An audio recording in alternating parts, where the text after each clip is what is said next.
Fais ton move! Comment j'ai aidé une personne à négocier un contrat à plusieurs millions d'euros grâce à la préparation mentale.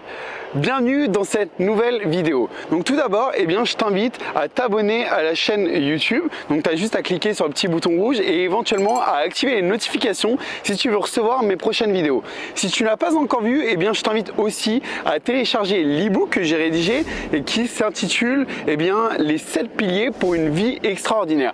Tu as juste à aller dans la description de la vidéo et de cliquer sur le premier lien et tu pourras télécharger mon e-book. Donc dans cette vidéo, je vais t'expliquer comment j'ai préparé une personne à une négociation d'un contrat de plusieurs millions d'euros grâce à la préparation mentale. Donc si tu ne sais pas, je suis actuellement en train de me former à la PNL qui est la programmation neurolinguistique. Et dans la PNL, on a ce qu'on appelle la préparation mentale. La préparation mentale, on peut l'utiliser pour plusieurs choses. On peut l'utiliser pour une compétition sportive, pour un examen, pour un grand entretien ou pour des négociations. Cette personne, comment je l'ai aidé à se préparer mentalement et pourquoi je l'ai aidé. Donc c'était la première fois que cette personne allait négocier un contrat d'une telle envergure et elle avait certaines appréhensions. Comment elle allait réagir, comment elle allait être, aussi un peu le manque de confiance en elle par rapport à cette échéance. Et c'est vraiment sur ce point-là qu'on a travaillé, sur la confiance en elle. Et en fait, la préparation mentale, en quoi ça consiste? Déjà, dans un premier temps, on va demander à cette personne de se visualiser avec les yeux ouverts, etc., de se visualiser quand elle est au top de sa forme. Donc je l'ai invité, cette personne, à se regarder comme si elle était déjà dans la négociation et comment elle serait si elle était au top de sa forme, si elle avait jamais eu autant confiance en elle pour négocier un contrat d'une telle envergure, etc. Et en fait, après, je lui ai demandé de s'analyser elle-même. Je lui ai dit, si tu es au top de ta forme pendant cette négociation, comment tu es, comment tu tiens, ta posture, ta physiologie, comment est ta voix, est-ce que tu parles lentement, est-ce que tu parles rapidement? Est-ce que tu parles de manière fluide ou de manière saccadée? Est-ce que tu as une voix grave? Est-ce que tu as une voix aiguë?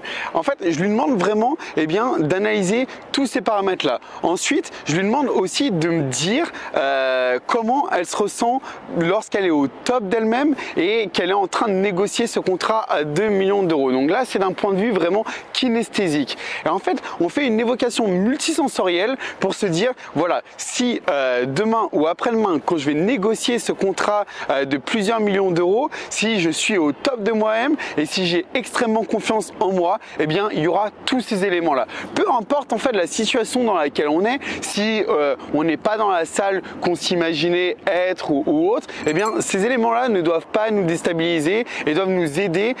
L'évocation multisensorielle doit nous aider à avoir plus confiance en nous. Une fois qu'on a fait tout cet aspect qui est dissocié, donc là on regarde la scène d'un point de vue extérieur, on va demander à la personne de s'associer à la scène. Et à ce moment-là, on va lui dire, ferme les yeux et fais un pas en avant et fais comme si tu étais au jour J en train de négocier. Et donc pareil, on va faire une évocation multisensorielle. Et on va vraiment lui demander de s'imprégner de ces émotions-là, de ce ressenti-là. Et ensuite, on va lui demander d'aller chercher un événement, un souvenir dans lequel elle avait les mêmes sentiments, dans lequel cette personne avait la même confiance en elle. Et en fait, cette association de deux événements, un passé et un futur, va permettre de montrer que grâce à l'événement passé, cette personne va pouvoir associer cette confiance en elle dans l'événement futur. Donc on va aller lui demander d'aller chercher un événement où elle avait pleinement confiance en elle. Donc ça peut être une négociation comme quelque chose de totalement différent, mais on va vraiment essayer d'aller chercher ce ressenti. Et une fois qu'on fait encore une fois une évocation multisensorielle, après on passe par plusieurs choses, on lui demande de localiser ce sentiment de confiance en elle à l'intérieur d'elle-même, donc là notamment c'était au niveau du ventre, et puis si elle pouvait identifier eh bien une couleur associée à cette confiance en elle. Et après on fait quelques trucs avec la respiration, etc. Mais je vais peut-être pas forcément aller dans les détails, mais après en fait ce qu'on fait, c'est qu'on va essayer de mélanger eh bien cet événement passé et cet événement futur. Pourquoi? Parce que le cerveau droit ne fait pas la différence entre le réel et le fictif. Et en fait, le fait de mélanger ces deux scènes va permettre réellement eh bien, de faire comme si il n'y avait plus de différence entre la confiance qu'avait cette personne dans l'événement passé et la confiance qu'elle aura dans l'événement futur.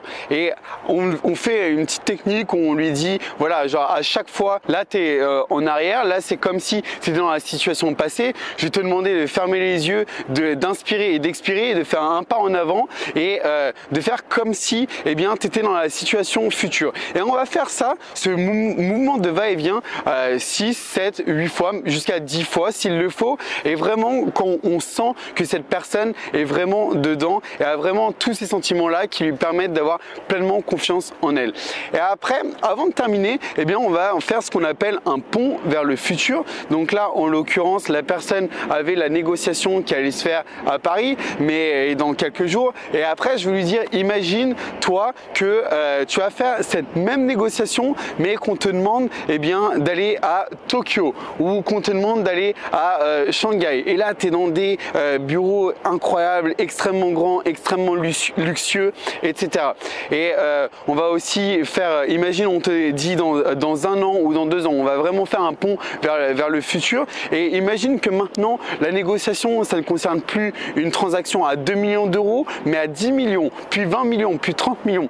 Et vraiment lui montrer que cette confiance en elle, eh bien, elle peut la transposer, peu importe le montant, peu importe la situation, et qu'elle sera toujours en elle. Et ensuite, on fait ce qu'on appelle un pont vers le passé, et on va lui montrer que cette confiance en elle, elle l'a toujours eu. Donc, elle l'a eu avant-hier quand elle faisait une autre vente. Elle l'a eu quand elle était jeune et quand elle a passé des examens.